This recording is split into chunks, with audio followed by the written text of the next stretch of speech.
Thank you for visiting Past the Wire TV, the YouTube channel of PastTheWire.com. What we're going to do right here is go back. You're on 1-year-olds, and why athletes not much more than 5 feet tall and 100 pounds can also end up in the money. It pays, of course, to ride millionaires like John Henry, who's won more money than any thoroughbred who's ever run. And sometimes it pays to bet on them. That helps explain why horse racing is America's #1 spectator sport. That was a long time ago. Jockey Club Gold Cup, maybe 1982. John Henry clocking him from the rail at Belmont. Been doing this a long time. Watching horses, watching replays, studying races to gain an edge or an advantage going forward. And this show, we're going to do two things along those lines. And I'm not talking solid gold. We're talking pure platinum, not solid gold. This is really good stuff. Royal Ascot's over. We're going to take a look at some horses coming out of Royal Ascot that we'll probably hear from again this year going forward, and maybe gain some valuable Breeders' Cup insight.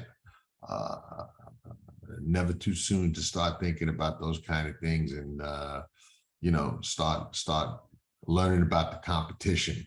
One thing that I have learned in talking to riders, and nothing against the riders in the United States, but talking to riders like Ryan Moore and Frankie Dettori and guys from the other side of the Atlantic, they are so well schooled and well prepared and have so much knowledge about the competition and the other horses they're riding against, that they're just a lot more cerebral than a lot of our riders for whatever reason. There are exceptions, of course, but those guys are cerebral, and knowledge is power. So with Royal Ascot over, it's never too early to start, especially with the elongated meet. Take a little bit of a look at Saratoga. And on this show, I am going to share two, like I said, not solid gold, pure platinum angles that I have been making money with at Saratoga since the John Henry video that you just saw. And let me tell you something, I don't want to hear it. Those members only jackets were in style back then in 1982. And we used to get them out of the back of a car, out of the trunk of a car, very cheap. So I don't want to hear it. But all seriousness and all kidding aside, and in all seriousness, pure platinum coming at you with these two Saratoga angles. And if there was a guarantee in horse racing, I would say this was it. If you pay attention, and I would never share this publicly, but back when I was playing professionally, now I play to make scores, that, and I try and help people on this channel and this platform get better at this game and take down big scores. But that those close to me and knowing how I bet and knowing some of the scores I made, and we'll talk more about that in a minute, know that these two angles will yield results if you follow them. And some people won't, and that's good, because that's just better for those of us that do. So keep that in mind. The other thing we're going to do after that is we're going to talk about some of the horses at Royal Ascot that I observed watching replays, watching the races. Replay watching is an art. It's a learned art. There's a video all about watching replays on the channel. I suggest you check it out. There's articles about it on PastTheWire.com. Check it out. It's worth it to learn how to watch replays and learn the art of of watching replays and maybe seeing things that others don't see. And if you're a Tracking Trips member on PassTheWire.com, you know all about that already. So we'll take a quick break. We'll come back. We'll give you a little glimpse into Saratoga. Horses are already up there. We got boots on the ground. This is the kind of stuff you'll be seeing all meet. Saratoga Saturdays, we'll be doing the show. We got Jim Gazzale up there, boots on the ground. He'll be checking in with some key people. We'll be giving, opinions out on Saturday. We got the Haskell by the Thoroughgraph numbers coming up. We've got the Bounce regression show coming up with our special guest. We were going to do it last week, but scheduling prohibited that. But we've got sharp guy from Thoroughgraph coming on, been around the game a long time, and you guys will love him and love that show and gals. So subscribe.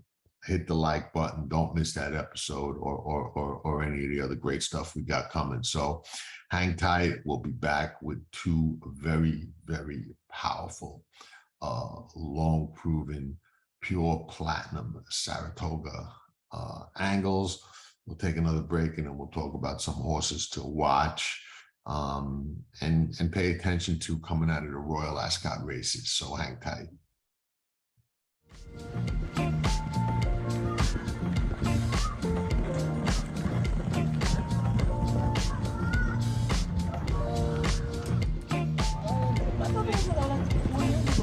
I know. No, it's more than that. See, we got 2-year-olds. He's been breeding for 3 years. But if he's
Tracking Trips with Pick 6 King Jon Stettin.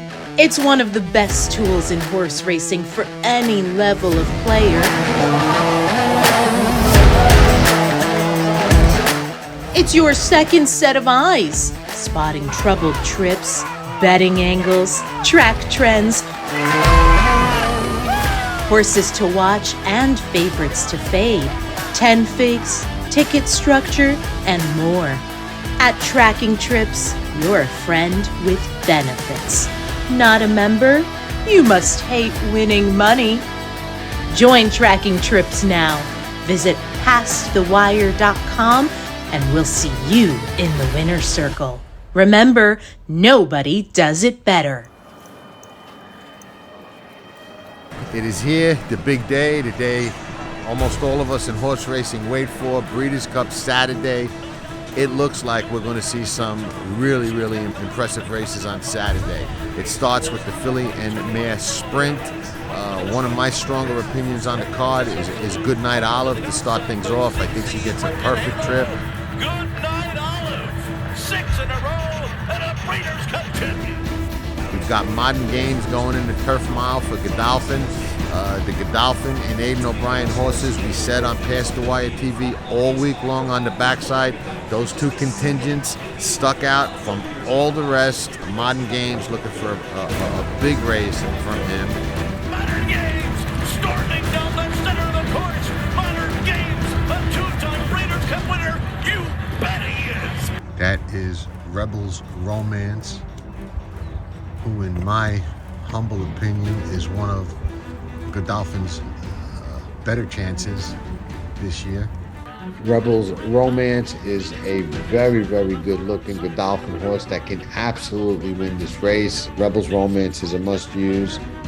Rebels Romance rolling on the outside. Warlock got it.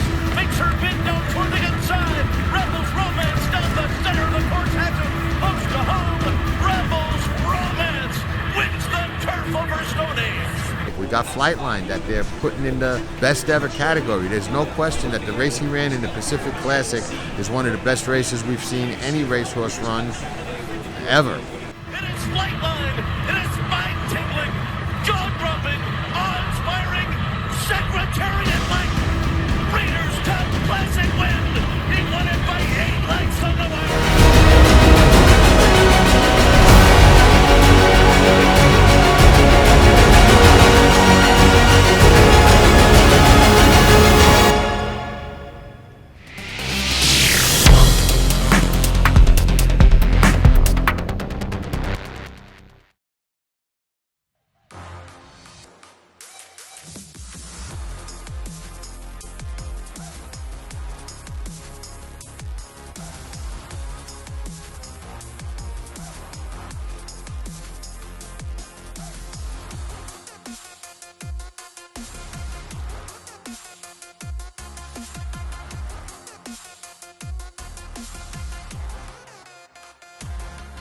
Legend himself, Frankie Dettori. Ciao, Frankie. Tutto a posto. Tutto a posto. Yes, that's a good start. So you haven't lost your Italian. Frankie Dettori, legend, world-class jockey, one of the best ever to sit in the saddle, ambassador to the sport of kings. Meet Frankie during his fanfare like never before, only on Past the Wire TV.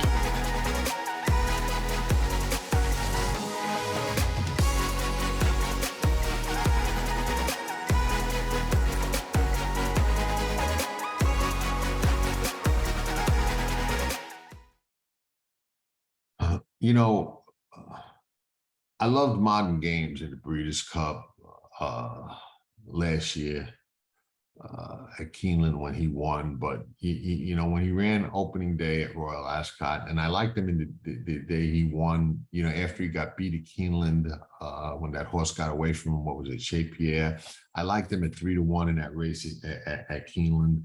The Godolphin horses didn't run all that well at Royal Ascot this year, but you know, one thing I will tell you about Modern Games, you know, the Breeders' Cups that he won were not the strongest fields that are out there. And Modern Games, as good as he is, and I said this to a good friend of mine the morning of the race this year at Ascot, as good as he is, when he runs against the very, very best, he tends not to get it done. So he may at some point be a vulnerable favorite when there were some really, really good ones in there. And those of you that were at the Breeders' Cup seminar or watched Past the Wire TV on scene at the Breeders' Cup last year, you'll see the wrap up in this video. If you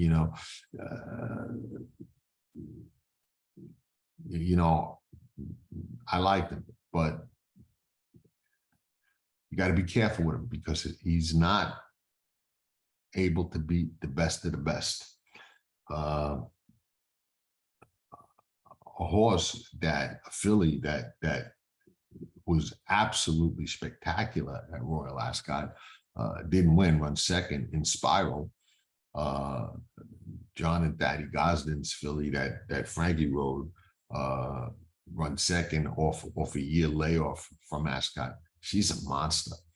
And you all know by now, or the ones that follow me know, I don't make predictions about races that haven't been drawn. I don't think you get any extra money for picking the winner in advance, but let me tell you, that filly, if she stays good and comes through the Breeders' Cup, she's going to be tough to beat at a mile, against boys, girls,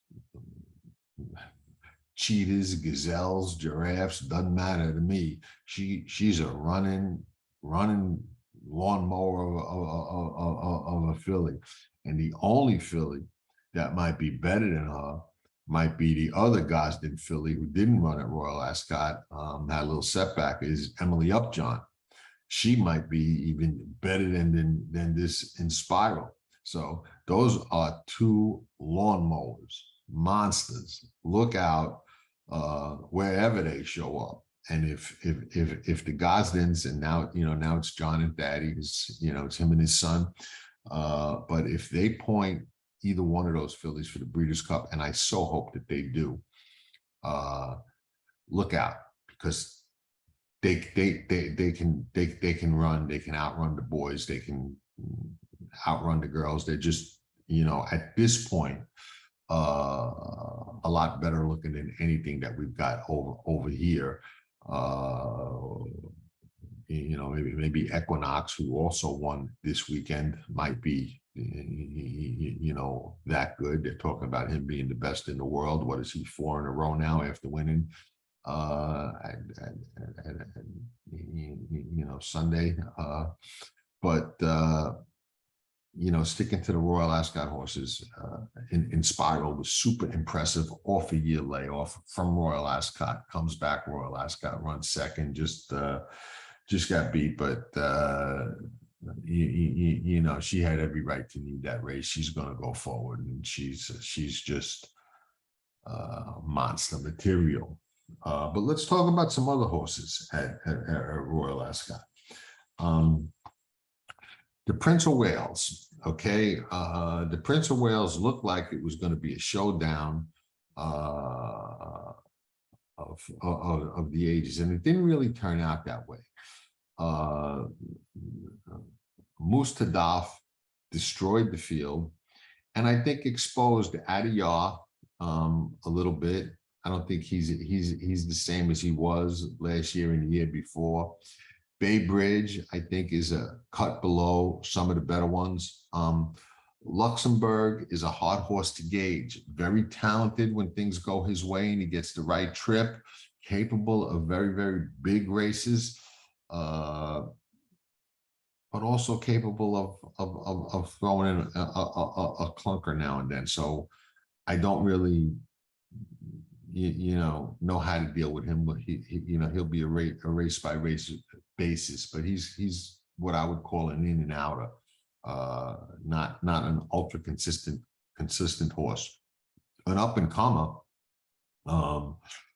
by Golden Horn, also from the Gosdens, was a horse named Gregory, who I thought was very impressive, winning the Queen's Vase, full of run, and looks like one that's really getting good and getting better, and one that we might certainly hear from. Coolmore has River Taiba, who won the Coventry and is just, full of run. Definitely one to watch, definitely one to pay attention to. you know, make no mistake about it. That's one that can certainly come here and make a lot of noise. Paddington, you know, Paddington, what can you say? He's just getting better and better. He brings it, and he brings it hard, and you know, definitely an up and comer, definitely, you know, really coming into his own. He's another one. I think that there's nothing but upside, and more big races on his resume. A horse that didn't get the job done, but didn't really have a good trip in the Hampton Court Stakes was Drumroll. Drumroll caught a lot of traffic. Definitely one to watch coming out of that race. You know, a long way from the Breeders' Cup and whether or not he's going to show up. But, you know, Drumroll, definitely a horse that didn't have things go his way at Royal Ascot, had, you know, not the best of trips. In the Gold Cup, that was won by Courage Mon Ami, Gosden and Frankie again. What was that? Frankie's 9th Gold Cup, you know, 2.5 miles. And this time he did it without Stradivarius.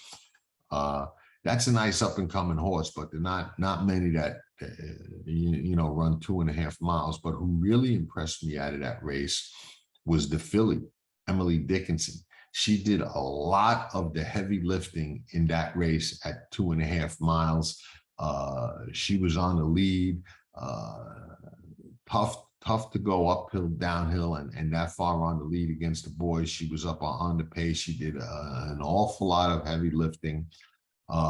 And she doesn't have to run in those marathon races. She's very effective at the, you know, 1.125 miles, 1.25 miles distances that we see here. So Emily Dickinson is one that I think really hasn't shown us yet how good she really is. Tahira, the half to Tarnawa, is a monster. We know that. We knew that the first time she run. Aga Khan, he doesn't breed bad horses, and she's certainly one of his better ones, just like Tarnawa was. She's a monster and a half. I hope she comes for the Breeders' Cup. I said that last year, the day that she won. I said, I hope this horse comes to the Breeders' Cup. She didn't that year, but she made this year. And let me tell you, these horses come, and I don't care whether they're 20, 30 to 1 or whether they're 3 to 5.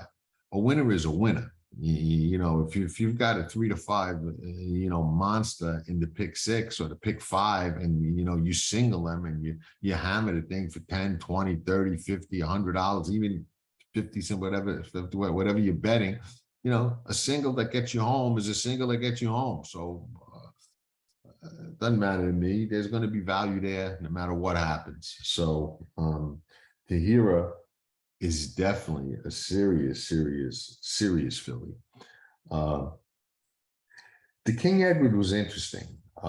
There's a horse I've been watching that I've been expecting better of, and I can't quite figure him out. But Arrest, the race before the King Edward, I think it was the Epsom, the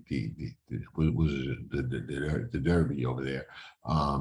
But he, you know, he was all washy. He went on the lead. He did a lot of heavy lifting. I was surprised he was as washy and hot as he was. And then when the real running started, he had nothing. I suspected him to run much better in the King Edward. He didn't. But I also expected them to change tactics and try and take him off the pace. He wasn't as washy as he was. They did take him off the pace. He didn't rally. I don't think they've gotten to the bottom of that horse yet. I don't think they've really figured it out with him yet. So Arrest is kind of on my radar as a horse that may jump up and make a big leap forward at some point. You know, when, we'll see. We'll have to watch where they spot him. But if they keep aggressively spotting him in races like the Derby and, you know, meets like Ascot, that tells me that they're thinking the same thing I'm thinking, and that there's a big race in him somewhere. So, keep that in mind and watch where he pops up. Pearls and Rubies is another, nice one that's just learning the game. Had a little bit of a rough run at Ascot, kind of came again and showed some fight and grit. Got outrun a little bit late, but definitely a fighter, and definitely a horse that's learning what it's all about, and definitely one that can improve. Moving back over to here, I don't really care who was in the Ohio Derby, what the time of the race was. Two Phils looked extremely impressive. He made a very nice move. He was always well within himself. He was never in doubt. And he made Bishop's Bay, who gave Archangelo all he could handle, look like he was in a different race. So it tells me Two Phils is a really nice horse and is going to make some noise going forward. But it also gives a little validation to Mage, maybe even a lot of validation to Mage. Mage was able to handle Two Phils, who was close to the fast pace in the Derby, but Mage, lightly raced, inexperienced horse, handled them at the 1.25 miles. I think Two Phils winning the Ohio Derby the way that he did does nothing but validate Mage as a extremely serious 3-year-old and arguably the leader of the division. A horse that will have to be dealt with going forward if you want to be the 3-year-old champion. Baffert still got some that are going to be coming back. Arabian Night, not Arabian Lion, Arabian Night worked very, very good the other day. Eye-catching work. I'm still waiting for Cave Rock to come back. I believe he will be coming back, and there's plenty of others. Disarm is getting good. We talked about a bunch of horses last time. So with that, hope you enjoyed some of the footage, some of the throwback, some of the Saratoga scenes. Get that Saratoga feeling. That old, what is it, Red Smith quote, take 95 north for a couple of hours, get off, go back 100 years and you're in Saratoga, whatever that quote is. I don't want to say it wrong. I just did say it wrong, but most of you probably know what it is. But yeah, we went back a little bit today, not to Saratoga, to Belmont, but we are on the scene at Saratoga. So hope you all enjoyed that. Like I said, like, subscribe, leave some comments for suggestions, and we'll get them done. Thanks everybody for tuning in, and remember, platinum, not gold, man. I'm telling you, we got some good angles for Saratoga to watch, and they will pay dividends at some point during that meet. So the whole key is making it count when the time is right and knowing when the time is right. Check out the replay watching video and articles on PastTheWire.com. Again, thanks everybody for tuning in. Appreciate the support. The comments have been phenomenal. Can't thank you all enough for the comments, and the support means everything, keeps us going. Share it around, share the channel around. We're starting to grow, starting to get a little bit of attention, which is good. Starting to even get imitated a little bit. And what do they say? I always say imitated, never duplicated, but they say imitation is the best form of flattery. So that's good. We're doing something right. Got some good guests lined up. The Bounce Show is coming up. And again, suggestions, throw them out there. We'll get them done. So a lot coming up. Saratoga will be here before we know it. Thanks everybody for tuning in, and ciao for now. Dan Oman here with some exciting news. DRF Formulator, the gold standard in past performance information, is now free, exclusively on DRF Bets. Join DRF Bets with the promo code WINNING. Get a $250 first deposit match bonus, a $10 free bet, and free Formulator already uploaded to your account. Access Formulator's premium features, including sortable trainer stats, race replays, personalized trip notes, and lots more. Free Formulator, exclusively on DRF Bets.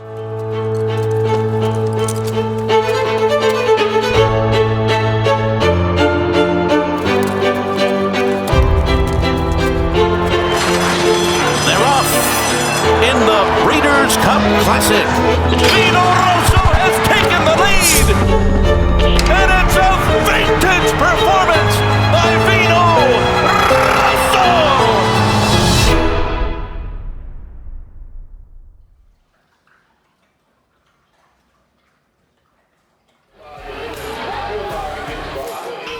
Nobody does it better.